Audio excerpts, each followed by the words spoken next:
ഇത് സാമ്രാജ്യത്വ ഫാസിസ്റ്റ് ശക്തികളുടെ ഒരു നിലപാടാണ്, നയമാണ്. അത് നമ്മൾ മനസ്സിലാക്കണം. അവർ ഈ ഓമനപ്പേരിട്ടൊക്കെ വിളിക്കണ്ടല്ലോ ചാപ്പകുത്തൽ. ചാപ്പകുത്തി കഴിഞ്ഞാൽ പിന്നെ ആടിനെ പട്ടിയാക്കാൻ നമ്മൾ കേട്ടിട്ടില്ല. ആടിനെ പട്ടിയാക്കാൻ ആടിനെ കണ്ടു കഴിഞ്ഞാൽ ആരും തല്ലിക്കൊല്ലില്ല. ആടിനെ പട്ടി 1000 വട്ടം പറഞ്ഞാൽ പിന്നെ പേപ്പട്ടിയാക്കിയിട്ട് തല്ലിക്കൊല്ലാം. അതാണ് ഇപ്പോൾ നടന്നുകൊണ്ടിരിക്കുന്നത് നമ്മുടെ കേരളത്തിലടക്കം. അന്താരാഷ്ട്ര വർത്താനങ്ങൾ മാത്രം പറഞ്ഞാൽ പോരല്ലോ, നമ്മുടെ നാട്ടു വർത്താനങ്ങളും കുറച്ച് പറയണമല്ലോ. ഇന്നിപ്പോൾ കേരളത്തിൽ നടന്നുകൊണ്ടിരിക്കണം എന്താ? ഈ ആട്ടിനെ പട്ടിയാക്കലാണ്. ഈ ആട്ടിനെ പട്ടിയാക്കുന്ന ഏർപ്പാടാണ്. ഒരു ജില്ലനെ നിങ്ങൾ നോക്കുകയാണെങ്കിൽ ഒരു ജില്ലയെ തീവ്രവാദത്തിൻ്റെ കേന്ദ്രമായി ഹബ്ബാക്കി മാറ്റാൻ വേണ്ടി എത്ര കുടിലമായ നീക്കങ്ങളാണ് നടന്നുകൊണ്ടിരിക്കുന്നത്. മലപ്പുറം ജില്ല എന്താ? മലപ്പുറം എന്നുള്ള ദേശത്തിനോടുള്ള ആ പ്രദേശത്തിനോടുള്ള ഭൂമിശാസ്ത്രപരമായിട്ടൊരു വിരോധം കൊണ്ടാണോ? അല്ലല്ലോ. അവിടെ 65% മുസ്ലിമീങ്ങളാണ്, 65-70% മുസ്ലിമീങ്ങളാണ്.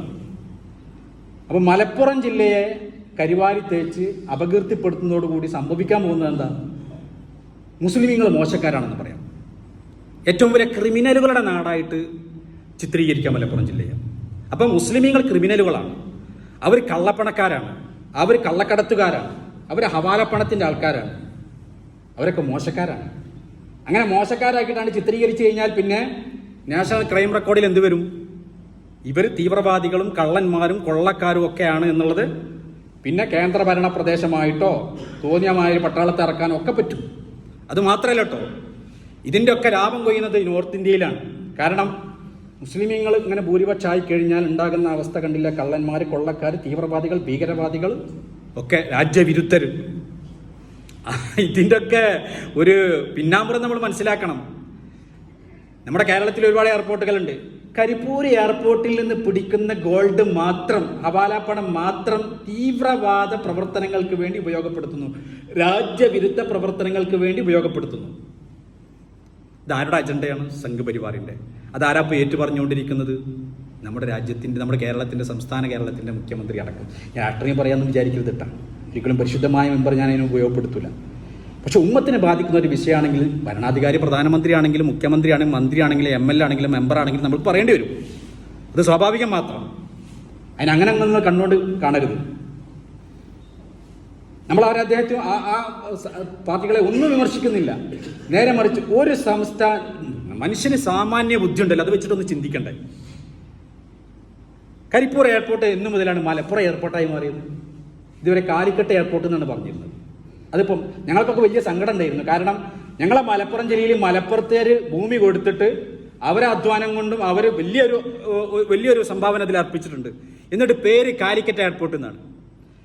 ഇപ്പൊ പേരെന്തായി? മലപ്പുറം എയർപോർട്ട്. എന്താ? കള്ളക്കടത്ത് പിടിക്കുന്നത്, രാജ്യദ്രോഹ പ്രവർത്തനം നടക്കുന്നത്. അപ്പൊ മലപ്പുറത്തിന്റെ പേര് കൂട്ടി വായിക്കണം. പാലക്കാട് ആന ചെരിഞ്ഞു കഴിഞ്ഞാൽ മലപ്പുറത്താണെന്ന് കേന്ദ്രമന്ത്രി വിളിച്ചു പറയാം. മലപ്പുറത്തൊരു മോശമാണ്. അതിപ്പോ കുറച്ച കാലമായിട്ട് തുടങ്ങിയതാണ്. നോക്കണം നിങ്ങൾ, 2019 ഒരു വർഷം ഉണ്ടായിരുന്ന കേസുകൾ 11,000 ആയിരുന്നെങ്കിൽ ഇന്നത് 40,000 ആണ്. എങ്ങനെ കേസ് കൂടിയത്? മലപ്പുറത്തൊക്കെ കൂടുതൽ ക്രിമിനലുകളായിട്ട് മാറിയ അല്ല, മനഃപൂർവ്വം ADGP തലത്തിലുള്ള ഗൂഢാലോചന നടന്നിട്ട് SP പ്രത്യേക നിർദ്ദേശം കൊടുത്തിട്ട് കേസുകൾ വർദ്ധിപ്പിക്കുകയാണ്. FIRകളുടെ എണ്ണം കൂട്ടിയിടുകയാണ്. അപമാനപ്പെടുത്തുക, ഒരു സമുദായത്തിനെ അപമാനിക്കുക, സൗഹൃദം അവർ ആഗ്രഹിക്കുക. മലപ്പുറം ഏറ്റവും കൂടുതൽ സൗഹൃദം തത്തിക്കളിക്കുന്ന നാടാണ്. പുറത്തുനിന്ന് വന്ന ആളുകൾ വരെ പറയാണ്, ഞങ്ങൾ പറയുന്നുണ്ട്, തെക്കന്മാർ ജോലിക്ക് വരും, മാഷന്മാരായിട്ടും ഉദ്യോഗസ്ഥന്മാരായിട്ടൊക്കെ ജോലിക്ക് വരുമ്പോൾ അവർ പറയും, തെക്കൻ കേരളത്തിൽ നിന്ന് വരുന്ന ആളുകൾ പറയും, മലപ്പുറത്ത് കാണോ പേടിയാണ്. എത്ര ആളുകളാണ് അവർ ഷെയർ ചെയ്തിട്ടുള്ളത്? ആ മുസ്ലിമീങ്ങളായ ആളുകൾ. അവർ പറയും, വരുന്ന സമയത്ത് ഞങ്ങൾക്ക് പേടിയായിരുന്നു, കാരണം ഞങ്ങളെ വീട്ടിൽ നിന്ന് നാട്ടുകാരൊക്കെ പറഞ്ഞു, കാരണം മലപ്പുറം കത്തി എന്നാണ് കേട്ടിട്ടുള്ളത്. എന്നാൽ മലപ്പുറം കത്തിയല്ല, മലപ്പുറത്തെ കത്തിയേക്കാൾ മൂർച്ചയുള്ള സ്നേഹമാണ് അവർ അനുഭവിച്ചത്. അവിടെ നിന്ന് തിരിച്ച് നാട്ടിലേക്ക് പോകാതെ അവിടെ സെറ്റിലായിട്ടുണ്ട് പലരും. അവരനുഭവങ്ങൾ അവർ പങ്കുവെക്കുന്നു. നിങ്ങളൊന്ന് ആലോചിച്ച് നോക്കുക, സൗഹൃദം എവിടെ ഉണ്ടോ അവിടെ ഭീകരമാക്കി ചിത്രീകരിച്ച് കടക്കൽ കത്തിവെക്കും. ഇന്ന് നമ്മൾ കേരളത്തിൻ്റെ മണ്ണിൽ കേട്ട 2 പേരുകളുണ്ട്, സൗഹൃദത്തിൻ്റെ 2 പേരുകൾ, മനാഫ്, അർജുൻ. ഇപ്പം എന്താ മനാഫിൻ്റെ അവസ്ഥ? ഇന്ന് അദ്ദേഹത്തിനെതിരെ മതസ്പർദ്ധക്കെതിരെ കേസെടുത്തിരിക്കുകയാണ്. ഒരു മനുഷ്യൻ 72 ദിവസം പിന്നാലെ നടന്ന് കട്ടപ്പെട്ട് തൻ്റെ കൂടപ്പുറപ്പിനെ കണ്ട് മതം നോക്കാതെ ജാതി നോക്കാതെ സ്വന്തം കുടുംബത്തെ പോലെ നെഞ്ചിലേറ്റിട്ട് അവസാനം ആ വീട്ടിലൊരു സംഖ്യ ഉണ്ടായാൽ മതി, ഒരു സംഖ്യ അളിയുണ്ടായാൽ മതി സഹോദരന്മാരെ. നാറ്റിക്കാൻ, വിദ്വേഷം, ഉള്ളിൽ വെറുപ്പാണ്. സൗഹൃദത്തിൻ്റെ പൂക്കൾ എവിടെയുണ്ടോ അവിടെ കത്തിയുമായിട്ട് അവർ വരും നശിപ്പിക്കാൻ. സൗഹൃദം ഉള്ളിടത്ത് താമര വിരിയൂല, ചെളിക്കുണ്ടിലേ വിരിയുള്ളൂ. ശുദ്ധജലത്തിൽ താമര വിരിയൂല. വിരിയിക്കണം. അതിനുള്ള ശ്രമമാണ്. അതുകൊണ്ട് നമ്മുടെ നാടിൻ്റെ സൗഹൃദം കാത്തു സൂക്ഷിക്കേണ്ടത്, അത് തിരിച്ചറിയേണ്ടതും നമ്മുടെ ബാധ്യതയാണ്, നമ്മുടെ ഉത്തരവാദിത്തമാണ്. മിമ്പറുകൾ അത് പറയണം, മതവേദികളിൽ അത് ചർച്ച ചെയ്യണം. മലപ്പുറത്തിനെ അപമാനിച്ചുകൊണ്ട് മുസ്ലിം ഉമ്മത്തിനെ അപമാനിക്കാൻ വേണ്ടി ഉള്ള ശ്രമങ്ങൾ ഇപ്പം നമുക്കെല്ലാവർക്കും മനസ്സിലായതല്ലോ. തൃശ്ശൂർ എടുത്തതല്ല കൊടുത്തതാണ്. എന്തല്ല ഗൂഢാലോചനകൾ നടന്നുകൊണ്ടിരിക്കുന്നത്. ഒരു ADGP നമ്മുടെ കേരളത്തിലെ ഏറ്റവും വലിയ ഒരു ക്രിമിനലുമായിട്ട് 4 മണിക്കൂറാണ് ഇരുന്നിട്ട് ഗൂഢാലോചന നടത്തുന്നത്. വത്സൻ തില്ലങ്കേരി, പേര് പറയാതിരിക്കാൻ പറ്റൂല.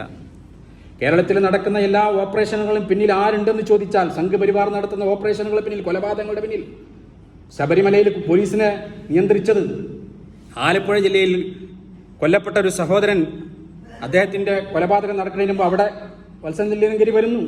എവിടെ കൊലപാതകം നടക്കുന്നോ അവിടെ നേരത്തെ അയാൾ വന്നിട്ടുണ്ടാകും.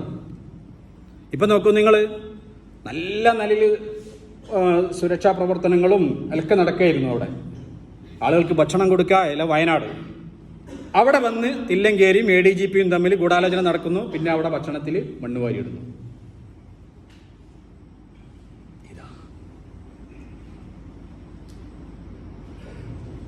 അതുകൊണ്ട് ഞാൻ ദീർഘിപ്പിക്കുന്നില്ല പ്രിയമുള്ള സഹോദരന്മാരെ. മുസ്ലിങ്ങളെ അപരവൽക്കരിച്ചുകൊണ്ട്, അന്യവൽക്കരിച്ചുകൊണ്ട്, ഭീകര ചാപ്പ കുത്തി, ക്രിമിനൽ ചാപ്പകൾ കുത്തി, അവസാനം പേപ്പട്ടിയെ പോലെ തല്ലിക്കൊല്ലുക. നിയമങ്ങൾ കൊണ്ടുവന്ന് നിയമക്കുരുക്കുകളിലൂടെ. ആക്രമണോത്സുകമായ സംഘപരിവാർ ഗുണ്ടകളെക്കാളും അപകടകാരികളാണ് ഉദ്യോഗതലങ്ങളിൽ സംഘപരിവാർ വൽക്കരിക്കപ്പെട്ടിട്ടുള്ള ഉദ്യോഗസ്ഥന്മാർ, പ്രത്യേകിച്ച് ആഭ്യന്തര വകുപ്പ്.